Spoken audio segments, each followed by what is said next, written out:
শুধু ওবায়দুল কাদের নয়, বাংলাদেশে অসংখ্য অগণিত এখনো আওয়ামী লীগের সিনিয়র পর্যায়ের নেতারা লুকিয়ে আছে। আমি বলছি এখনো লুকিয়ে আছে।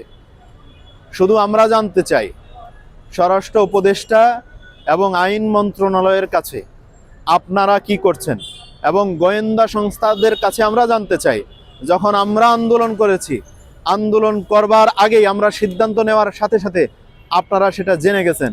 এখন আপনারা জানেন না, আপনারা অস্বীকার করছেন, তাহলে আপনারা কি করছেন? আপনাদের কাছে আমরা প্রশ্ন রাখতে চাই। ওবায়দুল কাদের সহ আমরা আরও একটি প্রশ্ন রাখতে চাই সেনা প্রধানের কাছে এবং সেনাবাহিনীর কাছে। 600+ লোকজন যারা আওয়ামী লীগের সুবিধাভোগী এবং আওয়ামী লীগের প্রস্টেট নেতাকর্মী ছিলেন, তারা সেনাঘাঁটিতে আশ্রয় নিয়েছিলেন, তাদের লিস্টগুলো কেন প্রকাশ করা হলো না?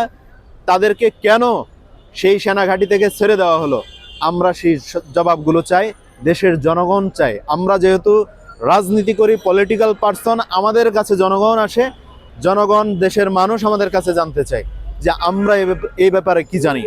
তো আমরা বলছি, আপনারা এই যে 600+ মানুষ সেনা ঘাঁটিতে তাদেরকে আশ্রয় দিলেন, বিভিন্ন পর্যায়ের আওয়ামী লীগের নেতাকর্মী, শীর্ষস্থানীয় নেতাদেরকে অবস্থান করার সুযোগ দিলেন, আবার কি যুক্তিতে তাদেরকে ছেড়ে দিলেন? আমি বলছি, এই যে ডিবি প্রধান হারুন, উনিও দীর্ঘ সময় দেশে ছিলেন, তারপর আরেকজন বিপ্লব কুমার সহ আরও অসংখ্য যারা ছিলেন, এই যে দায়িত্বে থাকা যারা কিলিং মিশনের দায়িত্ব পালন করেছেন, এরা তো সবাই দেশেই ছিলেন। দেশ থেকে কিভাবে পালালেন? আপনাদের কাছে আমরা জানতে চাই, এবং বিশেষ করে স্বরাষ্ট্র উপদেষ্টা এবং স্বরাষ্ট্র মন্ত্রণালয়ের দায়িত্বশীল বর্গদের কাছে আমরা জানতে চাই, দেশের মানুষও জানতে চাই। তো এগুলো থেকে আপনারা কিভাবে বের হবেন? এই সরকারকে আপনারা কিন্তু বিতর্কিত করছেন। আমরা চাই আপনাদের এই অবস্থান থেকে আপনারা ফিরে আসুন, এবং শেখ পরিবারের এখন পর্যন্ত কেউ কিন্তু আইনের আওতায় আসেনি, তাদেরকে আপনারা অবিলম্বে গ্রেফতার করতে হবে।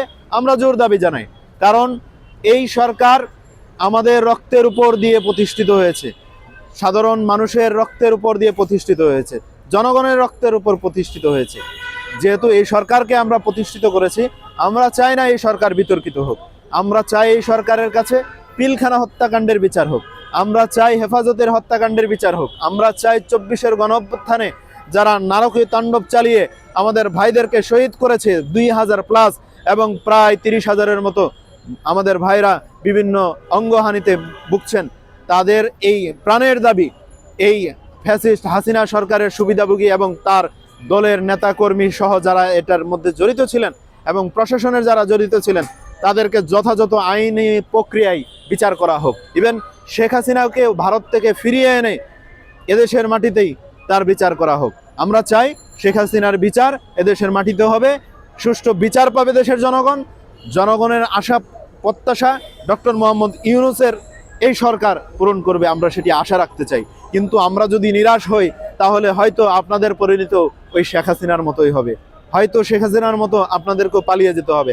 আমরা সেটি চাই না। যেহেতু এই সরকার আমরা প্রতিষ্ঠিত করেছি, আমাদের এই সরকারকে আমরা কোনোভাবে ব্যর্থ হতে দিব না। আমাদের এই প্রতিষ্ঠিত সরকার সাকসেস হতেই হবে। ধন্যবাদ।